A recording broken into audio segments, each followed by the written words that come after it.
Harian GMI Ebenezer.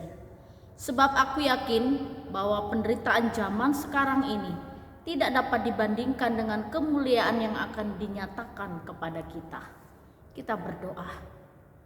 Pada pagi hari yang indah ini, kami boleh dikuatkan oleh Tuhan menghadapi berbagai macam tantangan di tengah hidup. Kami kuat karena ada Tuhan yang selalu memberi kekuatan. Kami mampu karena Tuhan yang selalu memberi kemampuan kepada kami. Kami percaya penderitaan yang kami alami hanya sementara saja. Biarlah Tuhan dengan kuat kuasa-Mu dan kasih-Mu, kami tetap kuat dan bersandar kepadamu. Pada pagi ini kami akan mendengarkan firman-Mu. Tuhan menolong kami. Di dalam dan demi Yesus Kristus kami berdoa dan mengucap syukur. Amin. Pagi ini kita akan bersama-sama merenungkan satu tema firman Tuhan. Menderita demi kita. Bapak, Ibu, serta saudara-saudari, sebagai orang tua, tentu kita rela berkorban untuk anak-anak kita. Dan apa yang kita kerjakan, semuanya untuk anak-anak kita.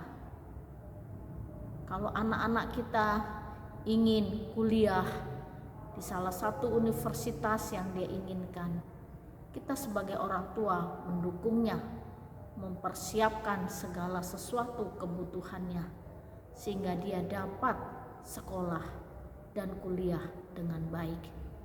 Ini adalah salah satu pengorbanan sebagai orang tua. Kita bersyukur punya orang tua yang sudah mendukung kita sehingga sekarang kita menjadi seorang ayah, seorang ibu, dan kita punya anak. Dan pencapaian itu semua karena pengorbanan orang tua.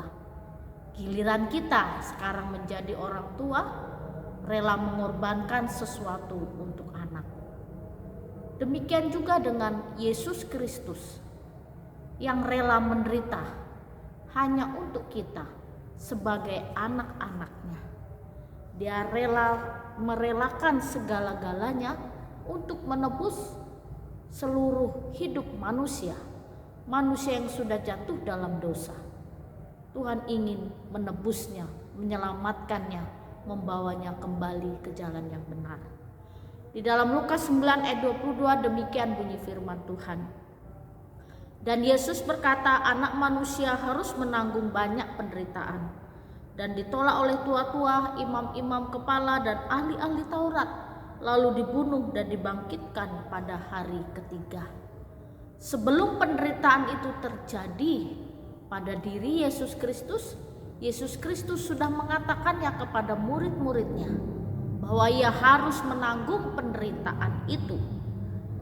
Dan penderitaan itu dia harus hadapi, dia harus diterima, dia harus menerimanya.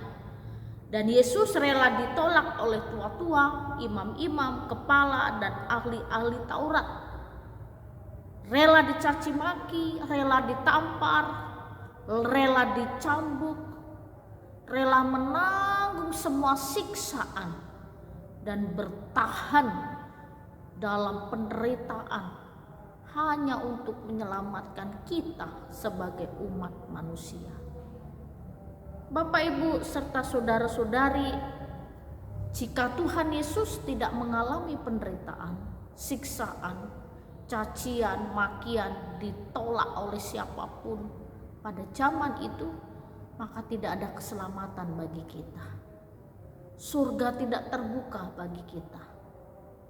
Karena penderitaannya lah sekarang ini, meskipun kita banyak menghadapi kesulitan dalam dunia ini, tapi kita tidak lagi hidup di bawah kuasa dosa, tapi kita hidup di bawah kasih karunia Allah. Oleh karena itu, di tengah-tengah penderitaan kita harus kuat karena Tuhan yang memberi kekuatan kepada kita. Dan penderitaan Kristus sebagai gambaran dalam hidup kita untuk kita setia sampai mati. Seperti Yesus Kristus yang setia sampai mati. Bapak, Ibu, serta saudara-saudari, Yesus rela berkorban bagi kita sebagai orang-orang yang ditebus oleh Allah. Persembahkanlah yang terbaik kepada Tuhan. Berikanlah hidupmu, seluruh hidupmu, masa depanmu, serahkanlah kepada Tuhan. Tuhan sudah memberi yang terbaik dan kita harus melakukan sesuatu yang baik untuk kemuliaan Tuhan. Kita berdoa. Kami bersyukur untuk pagi hari yang indah ini kami boleh mendengar suara kebenaran-Mu, pengorbanan-Mu di atas kayu salib menjadi satu kemenangan di dalam hidup kami. Terima kasih kami sudah menang. Di dalam dan demi Yesus Kristus kami berdoa dan mengucap syukur.